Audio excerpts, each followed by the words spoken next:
ഈ CPM-ന് പ്രഖ്യാപനങ്ങളോട് പ്രഖ്യാപനങ്ങളാണ്. ഈ ഗവൺമെന്റ് ഞാൻ പറയില്ല, ഖജനാവി പൂച്ച പെറ്റ് കിടക്കുക, പ്രഖ്യാപിക്കുക.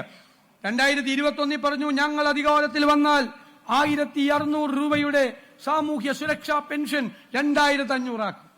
4.25 കൊല്ലക്കാലം ഒരു ചില്ലിക്കാശ് കൂട്ടിയോ? എന്തോരം പാവങ്ങളെയാ പറ്റിച്ചത്. ചില്ലിക്കാശ് കൂട്ടിയില്ല.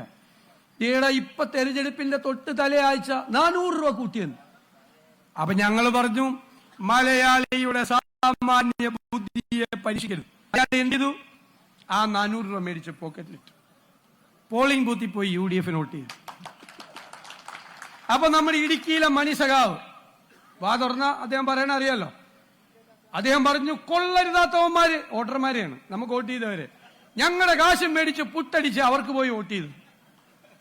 എന്റെ മണി സഖാവെ, അവര് കൊള്ളരുതാത്തവരല്ല, അവര് നിങ്ങളെക്കാൾ ബുദ്ധിയുള്ളവരാണ്.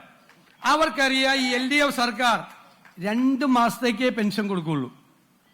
അടുത്ത 5 കൊല്ലത്തേക്ക് അവർക്ക് പെൻഷൻ കൊടുക്കേണ്ടത് UDF സർക്കാരാണ് എന്ന് തിരിച്ചറിയാനുള്ള ബുദ്ധി അവർക്കുണ്ട്, അല്ലേ?